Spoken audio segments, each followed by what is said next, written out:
Ouais, bonjour maman. Bonjour. Ozali. Naza, Madame Rachida Lydia. Je suis la présidente de la ville des femmes de Nogek et qui est dans la plateforme du pro. Oui, votre présence ici, c'est dû à quoi? Notre présence ici, c'est dû à ce que nous allons à la CENI pour réclamer que, selon la Constitution, que les délais constitutionnels soient vraiment respectés et le bureau de la CENI soit respecté pour le bon déroulement des élections. La Lingala. Bonjour madame. Présence Nabino Aweza Konanini. Présence Nabiso Awa, présence Nabiso Toza Awa Tozo Kendeti Seni. Naba président Nabiso Aba parti. Naza Madame Rachida, Naza présidente à Ligue de femmes ya Nogek. Nogek est na plateforme électorale du pro. Tozo Kendeti na Seni pour akoebisa bakonzike biso Nogek biso du pro Toza très bon à ma ponami et ça les na mois de décembre de Makambwana Tozana. Message n'est pas ni pour la bande comme sous bazo douter encore pour na ma élection. Ngana message nanga engel ekoki kozala boye. Tozo lukabiso nyonso changement. Pour un changement et salement, il faut tokende na ba élection. C'est la élection des ans là il y a vraiment il y a que ça la changement na mboka. Merci beaucoup.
Ça d'abord on a s'est présenté. Merci, je suis le porte-parole de la dynamique des jeunes conscienciers fédérants dans le parti politique la NOJEC.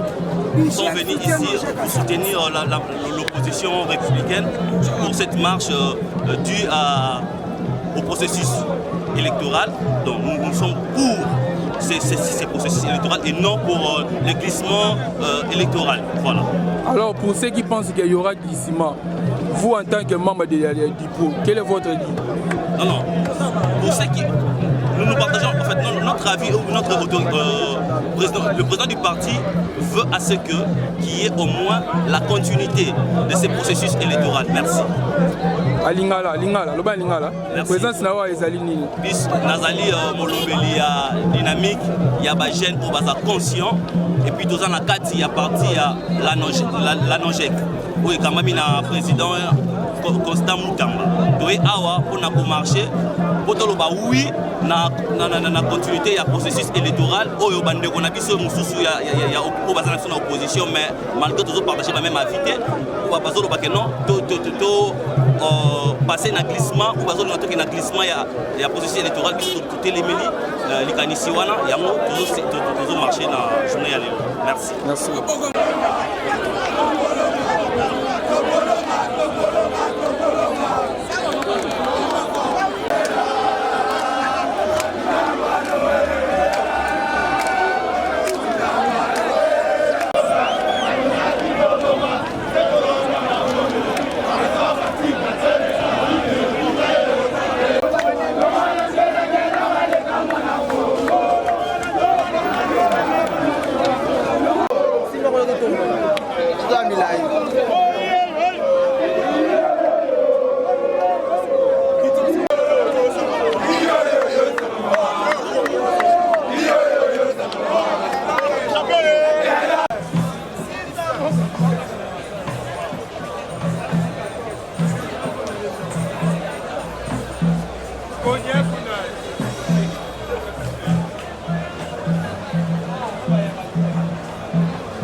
Photo Torga. Kota pano Torga. Non, balance pareil photo boy.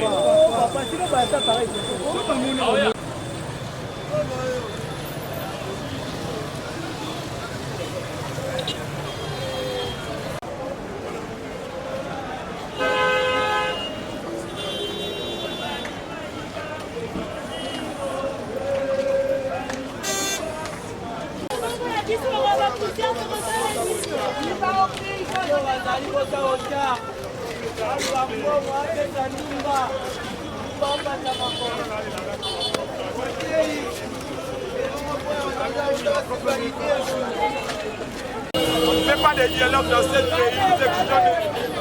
Nous exigeons des élections dans les délais constitutionnels. Pas de glissement.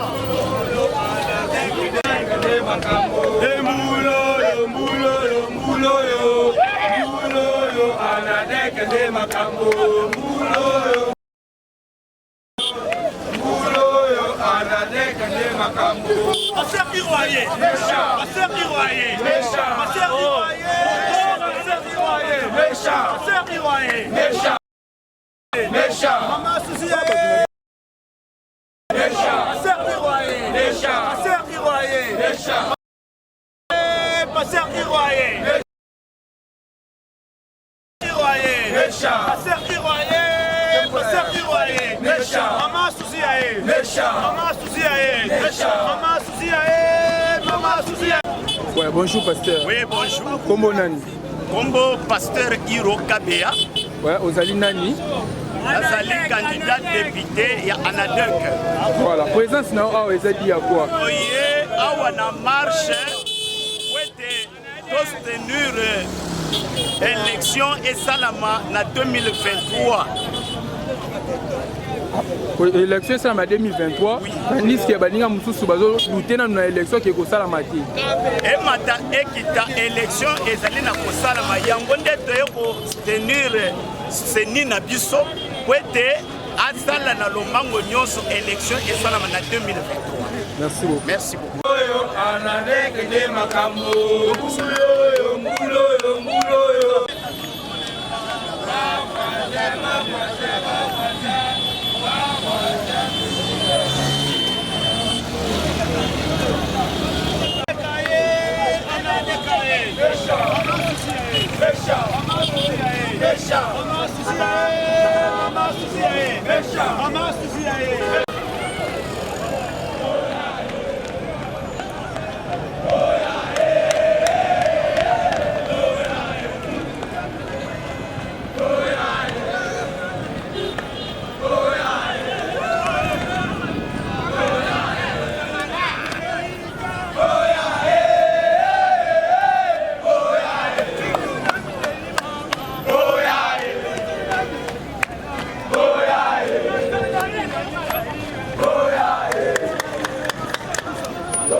Nous voulons élection.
J'espère que les gens, parce que normalement, on va serrer.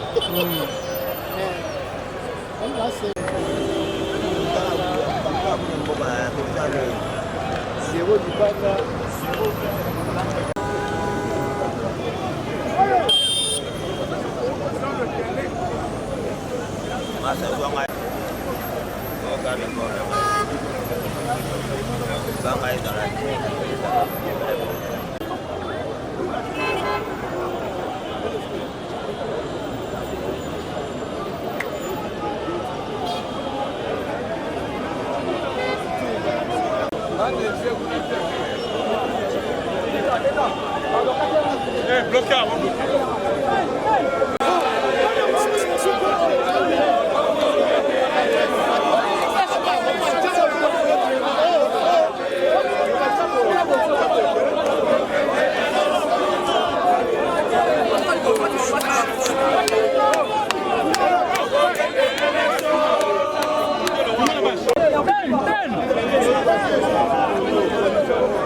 On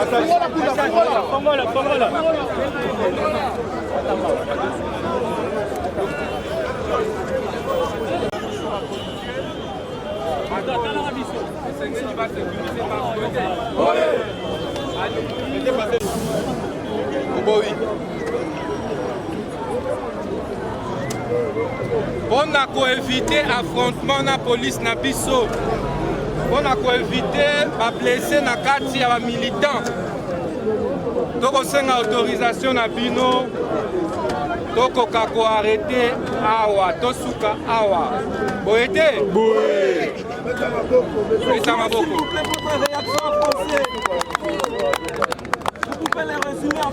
Chaque responsable est parti. Il faut vivre. Chaque responsable est à cellule. Il y a fédération. Soit ba militant na yo, zonga na bango, malembe, à base. Toyokani? Il faut vivre. Biso tobuka kate. Toyokani? Obuka eloko ya mutute. To marcher les lots. Opposition républicaine et marcher les lots. On a koloba non à glissement. On a koloba non. Na ba manœuvre. Ya bandeko na biso ya en face. Ya ngambu misusu. Oh balingi dialogue. On a ba kabola na lisu ba poste au détriment ya population. Dipo et boy yango boete. De marcher les lots, on a soutenir le processus électoral. Il y a les lots. Il y a l'IBAI opposition. Pour confirmer l'opinion nationale et internationale et de opposition politique. Les appels est bien représentés dans CENI. À ce titre-là, mon ami, nous avons soutenu fichier électoral Oyo. C'est vrai, les alliés œuvres humaines, imperfection et les alliés fichier mon corps, ils ont rassuré toutes les parties prenantes au processus électoral. Par auditeur externe, par nettoyer en haut, par bimisi, par doublon. 2 millions de doublons. Babimisi ba mineur nyoso. Alors, revendication à bande konabiso mususu ezali wapi. Babanga maponamité. Ba mesana ko tricher. Ba mesana ko manipuler CENI. Ba mesana ko minome konome bande konabango. Boete. Boete. Boete. Ba mesana ko tia basi na bango lokwa ba député. Boete. Cette fois-ci, tu lobby. Non.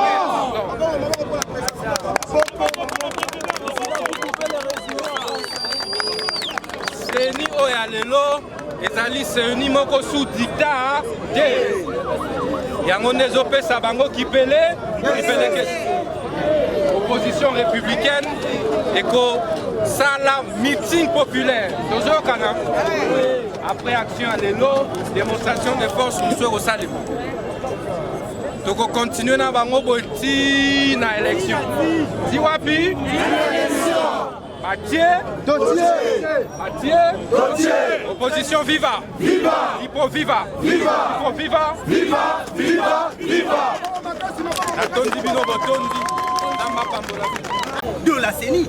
Et la CENI avait réfléchi suffisamment pour pouvoir planifier les choses. Et les opérations électorales ont été lancées. Et déjà, la date du 20 décembre a été fixée. Mais aujourd'hui, qu'on revienne sur les tractations, donc voilà, il faut changer le président de la Cour constitutionnelle, il faut changer tel acteur, il faut changer tel élément. Non, il faut des nouvelles règles. Non, on n'en a pas besoin. Les Congolais ont besoin des élections, des bonnes élections. Allons-y.